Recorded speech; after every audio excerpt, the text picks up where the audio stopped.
Hey guys finally নতুন এটা ভিডিঅ'লৈ স্বাগতম জনাইছোঁ মৰমৰ বন্ধু বান্ধৱীলৈ। যিহেতু আজি চিনেমেটিক শ্বটটো চাইছে আপোনালোকে কিহৰ ওপৰত হ'বলৈ গৈছে ভিডিঅ'টো, আৰু এটাই কথা মই ক'বলৈ বিচাৰিম আপোনালোকক, যি মোৰ নেক্সট লেভেলৰ ফেমিলিকেইটা আছে। যদি আপোনালোকে ভাবিছে ভলবমত যাম, এইটো আমাৰ শাওণ মাহত আৰু যিহেতু মল মাহ হয়, আৰু আপোনালোকে যাব পাৰিব। যদি আপোনালোকৰ মনৰ ইচ্ছা আছে মই সেইখিনি মন্দিৰত গৈ পিনে যিহেতু পূজা প্ৰাৰ্থনা কৰিম বুলি, তেনেহ'লে আপোনালোকে যাওক, মই মানা নকৰোঁ। যিহেতু মই নিজেও গৈছোঁ, আপোনালোকেও যাওক, সেইটোৱে মই কামনা কৰিছোঁ। আৰু যিহেতু এটা কথা কি আমাৰ লগত কি প্ৰব্লেমকেইটা হৈছে সেইখিনি আমি আপোনালোকৰ লগত শ্বেয়াৰ কৰিবলৈ চেষ্টা কৰিম। যিহেতু মই ভাবিব পৰা নাই, যিহেতু চাওক, যদি আপোনাৰ মনটো যদি বিচৰা নাই আৰু কি ধৰক না ভলবমত যোৱা, তেনেহ'লে বেকাৰ গৈ পিনে লাভ নাই। কিয় চাওক, মোৰ লগৰ এটা ফ্ৰেণ্ড মানে আমাৰ লগত গৈ আছিলে। যিহেতু আমি একবাৰ কোৱাৰ লগে লগে যিহেতু সি ৰাজি হৈছে, পিছত আকৌ মানা কৰিছে, পিছত আকৌ গ'লে আমাৰ লগত। আচ্ছা ঠিক আছে, গৈছে, ভাল কথা। কিন্তু এটা কথা কি চাওক, যদি সেই ল'ৰাটো যদি আগদিনা দেওবাৰে নিৰামিষ কৰিব লাগে, নিৰামিষ ভোজন কৰিব লাগে, নিৰামিষ ভোজন কৰাৰ সময়ত কি কৰিছে, সি মাছ খাই দিলে ভুলতে। আচ্ছা ঠিক আছে, হ'ব, সেইটো কোনো প্ৰব্লেম নাই।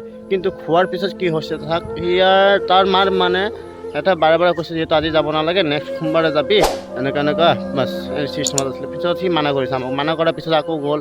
যোৱাৰ পিছত ঠিকে আছে, পূৰা একদম পূৰা মৰ্ণিঙলৈকে ঠিকে আছে, পানী চানী পূৰা ঢালিলে গোটেই ৰাতি, মানে টোপনি কৰি পিনে। যিহেতু ঢালাৰ পিছত আৰামছে আমাৰ কাম শেষ। পিছত আমি বিশ্বকৰ্মা মন্দিৰ গৈছোঁ, আৰু মানে আমি মানে ভিডিঅ' ফকাছকেইটা দিব পৰা নাই আপোনালোকে। যিহেতু মোবাইলত ৰিয়েলমি 8 মোবাইলত আমি ভিডিঅ' শ্বুট কৰিছিলোঁ, সেইখন মোবাইলটো মানে একদম বৰবাদ হৈ গ'ল। কেনেকৈ বৰবাদ হৈছে, তেতিয়া আমি ঘৰত আহি পাইছোঁ ধুনীয়াকৈ। পোৱাৰ পিছত যিহেতু কাপোৰখিনি খুলিব পৰা নাই, মানে পিছল খাই পিনে পৰিছে মোবাইলটো। পৰাৰ পিছত মানে কি শিলগুটিৰ ওপৰত পৰি গৈছে মোবাইলটো। শিলগুটিৰ ওপৰত পৰাৰ পিছত পূৰা বৰবাদ হৈ গৈছে। তাৰ পিছদিনাৰ পৰা মানে ইমান মানে মুড অফ হৈছে নাই, ক'বলৈ ভাষা নাই। যিহেতু পূৰা ৰাতিও টোপনি মাৰিবই পৰা নাই। পিছত আৰু কি কৰিম, সেই মোবাইলখন পূৰা বৰবাদ। এতিয়া যিহেতু ঢেকীয়াজুলি মানে আমি চাইছোঁ, মানে বহুত মানে ছাৰ্ভিচ চেণ্টাৰটো নাই আমাৰ ঢেকীয়াজুলি ক'বলৈ গ'লে ৰিয়েলমি 8ৰ। যিহেতু এতিয়া আমি নগাঁও যাব লাগিব, নগাঁও গৈ পিনে বনাব লাগিব।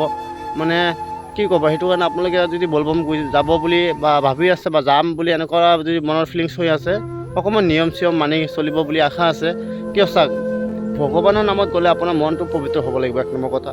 2 নম্বৰ কথা হৈছে কি, যিহেতু আপুনি গৈ আছে পূৰা একমত যাব লাগিব। 2টা মত হ'লে মানে কি কিবা এটা প্ৰব্লেম হ'ব, এইটো মোৰ খাটাং আৰু কি। সেইটো মানে প্ৰমাণ কৰি দিছে ফাৰ্ষ্ট টাইমত। যিহেতু মোৰ লগত হোৱা নাই, মোৰ ফ্ৰেণ্ডৰ লগত হৈছে, সেইটো মোৰ নিজৰ বুলি ভাবিবই লাগিব। যেতিয়া একলগত গৈছে, সেইটো কথা মানে সেইটো কাৰণে শ্বেয়াৰ কৰিছোঁ আপোনালোকক। যদি আপোনালোকে ভাবিছে যাম বুলি, যাওক, মোৰ কোনো মানা নাই। মোৰ নেক্সট লেভেলৰ ফেমিলিকেইটা বলবমত। আৰু যদি বহুত মানুহে ভাবি আছে মল মাহত কিবা পূজা প্ৰাৰ্থনা নহয়, সেইটো কিন্তু ভুল ধাৰণা। কিয়, মই নিজে গৈছোঁ, মল মাহত পূজা প্ৰাৰ্থনা সকলো হ'ব। কিন্তু এটা কথা কি, আপোনাৰ মনে কি কৈছে সেইটো আপুনি নিজক প্ৰশ্ন কৰি পিনে, যদি আপোনাৰ মনটো চাইছে তাত গৈ পিনে মই পূজা প্ৰাৰ্থনা কৰিম, গুপ্তেশ্বৰ মন্দিৰ বা মহামৃত্যুঞ্জয় মন্দিৰ যাম বা ঘৰৰ ওচৰত যাম, চব এটাই কিন্তু মনৰ য'ত আৱেগ থাকে সেইটো কৰক, ছাকচেছ হ'ব বুলি আশা আছে। এইখিনি কৈ পিনে যিহেতু হৰ হৰ মহাদেৱ কৈ পিনে যিহেতু আজি ভিডিঅ'টো সমাপ্ত কৰিছোঁ। আপোনালোকে ভাল লাগিলে লাইক কমেণ্ট শ্বেয়াৰ ছাবস্ক্ৰাইব কৰিবলৈ আশা আছে। যিহেতু এণ্ড ব্লগটো প্লিজ ছাপোৰ্ট কৰিব অকণমান। থেংক ইউ ফৰ ৱাচিং ভিডিঅ'।